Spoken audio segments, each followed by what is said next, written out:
नमस्कार। हम लोग उत्तर प्रदेश के ऐसे जनहितैषी मुद्दों पर आज बात करने वाले हैं कि जो कहीं न कहीं जनता से जुड़े हुए हैं। इस सबसे पहले हम जो है अनुराग यादव जी से बात करेंगे और जिला अध्यक्ष हैं जो कि ओबीसी जन कल्याण संघ के जौनपुर जिले के। अनुराग जी, हम सीधा आपसे बात करते हैं और सीधा ये जानना चाहेंगे कि जिस तरह से उत्तर प्रदेश में ओबीसी समाज के लिए जो शिक्षक भर्ती से लेकर के और भी कई सारी भर्तियाँ आ रही हैं, तो उसमें किस तरह से आरक्षण व्यवस्था है और किस तरह से लोगों को न्याय मिल पा रहा है? इस पर सीधा आप सीधा मुद्दे पे आके बात बताएँ। जी। जी।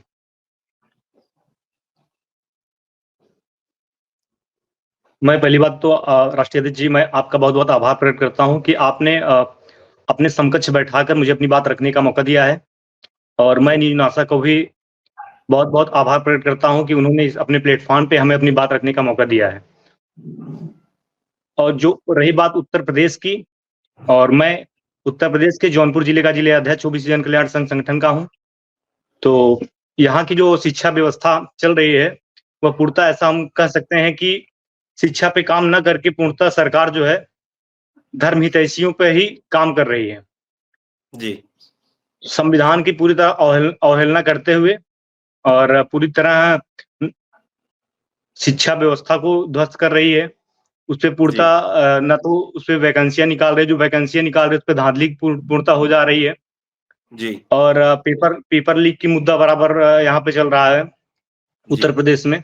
और जी, सरकार से जब जितने स्टूडेंट हैं, जब सवाल पूछते हैं या अपनी बातों को मनवाने के लिए जब कोर्ट में कुछ मुद्दा लेके जाते हैं, धरना प्रदर्शन करते हैं, तो सरकार उनको लाठी चार्ज करा के और उनको जो है कि जेलों में बंद करा देती है, फर्जी मुकदमे में फँसाती है। और जी, मैं इलाहाबाद विश्वविद्यालय में भी अपनी शिक्षा व्यवस्था मेरा चलता रहा है। तो इलाहाबाद जी, विश्वविद्यालय की जो कंडीशन इस वक़्त सरकार ने कर दी है कि युवाओं को क्या होता है कि एक राजनीतिक प्लेटफ़ॉर्म भी वहाँ था। शिक्षा के साथ-साथ जी, ऐसी व्यवस्था थी, वो संस्था ऐसी है कि वहाँ से कई प्रधानमंत्री, राष्ट्रपति और कई मुख्यमंत्री और कई ऐसे नेता जो निकले हुए हैं, जो देश की राजनीति पे पूर्णतः काम कर रहे हैं। तो जी, उसको भी बीजेपी सरकार ने पूर्णतः जी, जी, जी, दिया है। तो ये जी, कहीं न कहीं युवाओं को आगे बढ़ने से रोका जा रहा है और उनको धर्म की ओर अग्रसर किया जा रहा है और संविधान को भी मात देकर ये लोग अपने तरीके से कुछ न कुछ ऐसा करना चाह रहे हैं कि देश आगे ना बढ़ पाए। तो जी, इसमें शिक्षा के साथ-साथ मैं ये कहूँगा, मैं अपने संगठन में भी देख रहा हूँ, जो बच्चे हैं काम कर रहे हैं, लोगों के बीच जा रहे हैं, स्टूडेंट्स की बातों को सुन रहे हैं। और खासकर जो आज के समय में जो चल रहा है कि एक विचारधारा चल गया है। हर पार्टी है कि पार्टियों का भी एक विचारधारा पे काम कर रहे हैं कि अ, समाजवादी है तो वो उनका अलग जातिगत समीकरण चलता है, बीजेपी है तो उनका अलग जातिगत समीकरण चलता है, बहुजन समाजवादी पार्टी अगर उत्तर प्रदेश में आ जा रही है, उनकी अलग जातिगत समीकरण काम करता है। जी, तो ऐसा नहीं है कि युवाओं के लिए ये लोग काम नहीं कर रहे हैं, एक जाति संगठन के लिए केवल काम करके रह जा रहे हैं। तो जी, मैं कहीं न कहीं ये कहूँगा कि सरकार जो है, इस चीज़ को सुधार करना चाहिए। जो संविधान बाबा साहब के द्वारा बनाया गया है, शिक्षा व्यवस्था की उसमें जितनी-जितनी फैसिलिटियाँ दी गई हैं, तो उसको भी पूर्णतः काम किया जाए। संविधान में भी आर्टिकल जो उनमें बताया गया है कि 6 वर्ष से लेके 14 वर्ष के बच्चों को निःशुल्क शिक्षा दी जाए और जी, हर गाँव के 5 किलोमीटर के दायरे में जी, 5 किलोमीटर के दायरे में हर गाँव में एक सरकारी स्कूल बनाया जाए। ये योजना आज की नहीं है, बहुत पहले की है। तो इस योजना पे भी सरकार को ज़मीन से जुड़ के भी काम करना होगा। ये जी, केवल किताबें तक ही रह गया है। इसको उसपे पूर्णतः काम करना होगा सरकार को कि सरकारी स्कूल जो शिक्षा व्यवस्था चल रही थी 6 वर्ष से लेके 14 वर्ष तक की, जो किया गया है पैमाना, इस पे कितना शिक्षक का तरीके से काम कर रहे हैं, पढ़ाई चल रही है कि नहीं चल रही है, गाँव में जो है कि सरकार इस पे कितना पैसा खर्च कर रही है या उस पे कितना अपना बात सरकार कर रही है। तो इसको लेकर भी उस पे काम करना होगा इनको। और जो समाज में कहा जाता है कि जो पिछड़े और ओबीसी की बात की जाती है और समाजवादी विचारधारा की बात की जाती है, आज भी कहीं न कहीं हम ऐसा कह सकते हैं कि यहाँ पर पिछड़े ही हैं। तो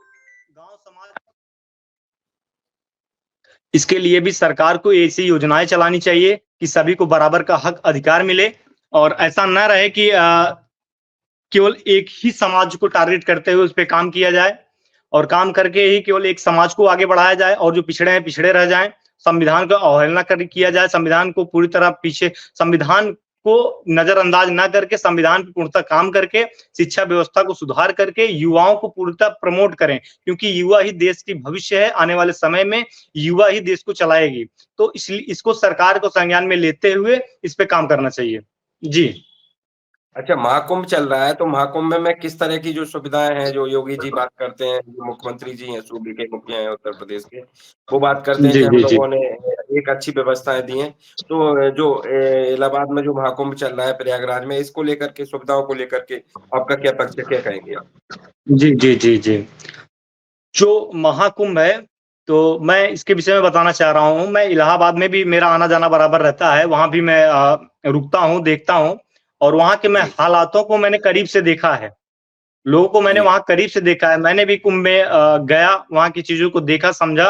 तो मैं ये कहूँगा कि जो सोशल मीडिया पे चीज़ें दिखाई जा रही हैं, लेकिन यहाँ की ज़मीनी हकीकत कुछ दूसरी है।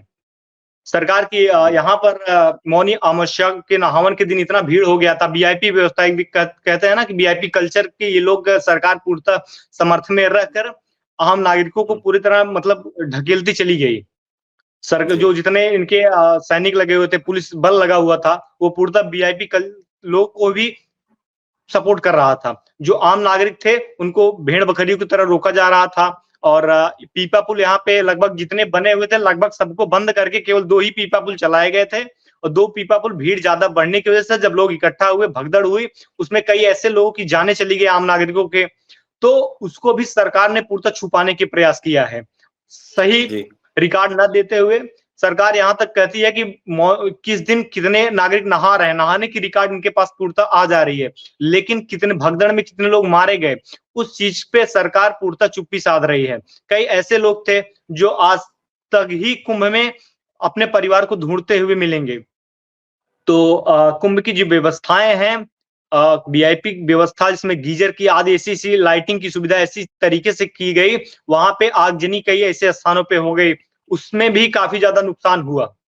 और लोगों को बहुत असुविधाओं का सामना करना पड़ रहा है और घाटों पे जो नाव की सेवाएँ दी गई और सरकार की एक पैमाना जो था कि वहाँ पे ₹100 ₹200 तक ही जो बात रखी गई कि इतने में ही नाव की लोग सेवाओं का आनंद ले सकते हैं। लेकिन वहाँ घाट पे जाने के बाद वीआईपी कल्चर की वजह से आम नागरिकों को ये लोग पूर्णतः लूट मचा के रखे थे। वहाँ पे किसी से 1000, 2000, 3000 तक की माँग कर ली जा रही थी। जिस हिसाब से जो जिससे जितना ले पा रहा था, उतना लोग लूट रहे थे लोगों से। तो कहीं न कहीं सरकार ने ये जो भ्रामक भ्रांतियाँ फैलाई थी कि कुंभ में हमने बहुत अच्छी व्यवस्था की है, बहुत ज़्यादा लोगों को सुविधाएँ दी हैं। तो ये केवल एक हम तो यही कहेंगे कि ये केवल एक सरकार द्वारा एक ऐसी नैरेटिव फैलाई गई है। लेकिन हकीकत यहाँ की बहुत दयनीय स्थिति इसकी देखने लायक ऐसा था कि काफ़ी लोग अपनी जान गँवा गए, जो यहाँ एक बार आए, भीड़ में दबे और वो फँस गए, वो दोबारा फिर लोगों को जा-जा के गाँव में बता रहे हैं। हकीकत यहाँ आप हमसे हमारी बात अगर आप ना सहमत हो, तो आप उनसे पूछ लीजिएगा कि जो यहाँ आकर जी, मौनी अमावस्या के दिन या कुछ ऐसे-ऐसे नहावन के जिस भीड़ में जो यहाँ आए हैं, जिनको 40 से 45 से 50 किलोमीटर पैदल चल के कुंभ में जाना हो रहा है, वहाँ जाने के बाद उनको पुलिस बल जो है घुमा-घुमा के कई तरीकों से और संगम तक नहीं जाने पा रहे हैं वो लोग। कहीं से भी किसी घाट पे जाके लोग नहा के चले जा रहे हैं। ना तो कुल वहाँ मिलाकर ये आने-जाने की कोई कहें अच्छी जी। कुल मिलाकर ये मान सकते हैं कि कहीं न कहीं जो जिस तरह की सुविधा का दावा कर रहे हैं, जिस तरह की व्यवस्था का योगी आदित्यनाथ जो मुख्यमंत्री हैं, वो दावा कर रहे हैं, इस तरह की दावे सारे फैले और वहाँ पर कहीं न कहीं अव्यवस्था है कुंभ मेले में है। मैं आपसे दूसरा सवाल ये जी। करूँगा कि जो विवेक यादव ओबीसी का एक चैनल चलाते हैं, तो उन पर कहीं न कहीं एक पक्षपातपूर्ण तरीके से जो वहाँ पर कोई चुनाव था, उस चुनाव में जिस तरह से उन्होंने जो वहाँ के जो एसपी हैं, उनसे बात की थी, तो कहीं न कहीं उन पर के एक झूठा मुकदमा दर्ज कर दिया, इस तरह की बात सामने आई है। तो इसकी जी, जी, जानकारी जी। कितनी थी आपको और इसके बारे में पूरा विश्लेषण बताएँ, पूरा विस्तार से? जी, जी, जी। मैं विवेक यादव जो हैं गाज़ीपुर के हैं, पत्रकार हैं, उन्होंने बहुत संघर्षशील और साहसपूर्ण पत्रकार हैं। वो अपने बेबाक तरीके से वो अपनी बातों को रखते हैं और लोगों से सवाल करते हैं। और ये सरकार जो है ऐसे पत्रकारों को दबाना चाहती है, क्योंकि ऐसे पत्रकार जो है सरकार की जो काला चिट्ठा रहता है या सरकार के जो हकीकत रहती है, जो सरकार जिसको छुपाना चाहती है, ऐसे पत्रकार जो होते हैं ये समाज के सामने उन चीजों को लाकर सरकार की हकीकत को बयां करते हैं। तो ऐसा है कि सरकार जब वो विवेक यादव एक दरोगा से उन्होंने सवाल किया तो दरोगा ने अपनी रंगदारी दिखाते हुए उनसे धमकी दी और उनके ऊपर फर्जी मुकदमा चलाया। हाँ, तो उन्होंने एक्सेप्ट किया, ठीक है आप अपने हिसाब से करिए। तो अरुण अंचल जी का भी मैं बहुत बहुत धन्यवाद देता हूं, जो वकील हैं, उन्होंने हाई कोर्ट में इनके लिए संघर्ष किया और सत्य की जीत हुई और आज ये बाहर हैं। और इनके मैं संघर्ष के और जुनून को मैं बहुत बहुत आभार और धन्यवाद प्रकट करता हूं कि ऐसे ही समाज की सेवा करते रहें। ओबीसी संगठन पूरी तरह इनके साथ है और इनके हाथों को मजबूत करेगी। बस ये विभागीय तरीके से अपनी पत्रकारिता पे ऐसे लगे रहें। हम लोग पूरे संगठन के साथ, पूरे जौनपुर जिला के हमारे संगठन के जितने लोग हैं विवेक जी के साथ है और हर साहस संघर्ष में हर दौर में उनके साथ हम लोग खड़े रहेंगे। जी अरुणाचल जी तो हमेशा जैसे मान लो जो दबे कुचले शोषित समाज के लोग हैं, ओबीसी एससी एसटी के लोग हैं, उनकी लड़ाई हमेशा लड़ते हैं। देवरिया का मामला भी हमने देखा था, प्रेमचंद जी का परिवार था, उसमें भी मैं भी अपनी टीम के साथ गया था और उन्होंने कहीं ना कहीं उसको उस मामले केस को भी हाथ में लिया था अरुणाचल जी ने और उस परिवार को इंसाफ दिलाया था। इससे पहले भी एक जो अभी एक और हुआ था ना, जो एनकाउंटर हुआ था, उसमें भी अरुणाचल जी ने उसकी वकालत की थी। तो कहीं ना कहीं मैं देखता रहता हूँ अरुणाचल जी तो जो दबे कुचले समाज शोषित समाज किसान लोग हैं, जैसे इनको न्याय कहीं नहीं मिलता तो अरुणाचल जी फ्री में उनको न्याय दिलाने के लिए काम करते हैं। वास्तव में ये उनकी जो फ्री में कोई किसी के लिए मुफ्त में काम नहीं करता है, लेकिन अगर वो काम करते हैं तो उन्हें मैं भी आप चैनल के माध्यम से धन्यवाद देना चाहता हूँ। और बाकी क्या होता है कि मैंने अच्छा एक जानकारी होगी, विवेक जो है जो उन्होंने भी कहीं ना कहीं जो महाकुंभ का जो मौनी अव्यवस्था पे जो घटना हुई थी उसमें भी विवेक जी ने भी स्टिंग ऑपरेशन किया था। उसके बारे में आपको कितनी जानकारी है, उसके बारे में भी थोड़ा दर्शकों को बताएं। जी। हाँ, तो मैं विवेक जी की मैं पत्रकारिता को जो मैंने बातें की है, तो विवेक एक ऐसे निडर और साहसपूर्ण पत्रकार हैं जिन्होंने कुंभ में जो सरकार द्वारा आंकड़ों जो कुंभ में मौनी अमावस्या के दिन हुई भगदड़ में जो सरकार द्वारा आंकड़ों को छुपाई जा रहे थे, तो उन्होंने एक ऑपरेशन किया था। उस ऑपरेशन में अपने कैमरामैन के साथ और स्वयं वो खुद इन सत्ताधारियों के खिलाफ जाकर उन्होंने समाज को सत्यता दिखाने के प्रयास किया था। आप उनके चैनल में जाकर आप देख सकते हैं, ओबीसी टाइम्स है और उस चैनल में आप देखेंगे कि उन्होंने पूरा वीडियो बाकायदा उन्होंने वीडियो बनाकर लोगों को अपनी बात करते हुए लोगों तक वो बात पहुंचाई और उन्होंने आंकड़ों में बताया भी है कि जो आंकड़ा है उन्होंने दिया कि लगभग जो सरकार आंकड़ा बता रही है फर्जी आंकड़ा है, इससे कई गुना ज्यादा लोग यहाँ पे कुंभ में मरे हुए हैं और सरकार जो है इसको छुपाना चाह रही है, दबाना चाह रही है, लोगों को हकीकत नहीं बताना चाह रही है।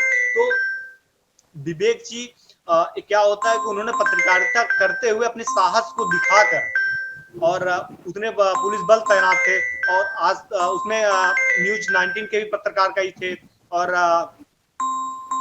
ललन टाप के भी ऐसे पत्रकार थे जो इलाहाबाद यूनिवर्सिटी के पढ़े हुए जी थे, भी निडर दिखाते हुए सत्यता को दिखाया था और सरकार के हकीकत को उन्होंने जो है झुटलाया और उन्होंने सत्यता को बताया।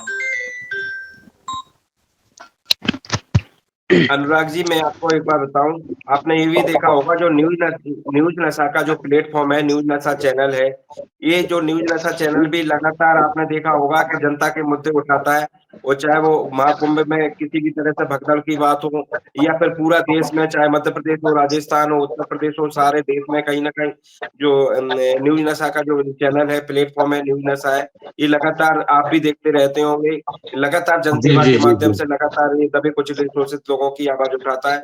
इसके बारे में आप क्या कहेंगे न्यूज नशा के बारे में? जी।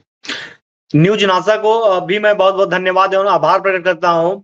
ये इनके द्वारा भी चलाए गए जो मुहिमें होती है, छोटे लोग के आवाज को, जो दबे कुचले समाज के होते हैं उनकी आवाजों को बुलंद करने का जो ये साहसपूर्ण तरीका होता है इनका, और एक अलग तरीके से न्यूज को सत्यतापूर्ण जो होता है उस न्यूज को समाज के बीच लाते हैं, क्योंकि आज के समय में मीडिया जो होती है, जो कुछ बिके हुए पत्रकार भी ऐसे हैं जो समाज को बरगला रहे हैं, जो अपने हिसाब से वो जो चाहते हैं वो दिखाना चाह रहे हैं। लेकिन कुछ ही न्यूज़ ऐसे हैं, उसमें न्यूज़ नासा भी ऐसा है जो समाज को एक सत्यता से जानकारी दिलवाता है और समाज को हकीकत की ओर लेके जाता है।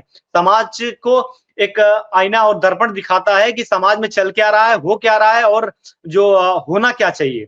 उस चीज़ को एक सफेद दर्पण की तरह प्रस्तुत करता है। मैं इसके लिए न्यूज़ नासा का बहुत-बहुत धन्यवाद एवं आभार प्रकट करता हूँ कि उन्होंने जिस हिसाब से बेबाकी तरीके से लोगों के मुद्दों को, लोगों को बातों को ऐसे प्लेटफ़ॉर्म पे ले आकर और उनको न्याय दिलाने का काम करते हैं। मैं न्यूज़ नासा का भी बहुत-बहुत आभार प्रकट करता हूँ। मेरा संगठन भी इसके लिए आभारी है। जी।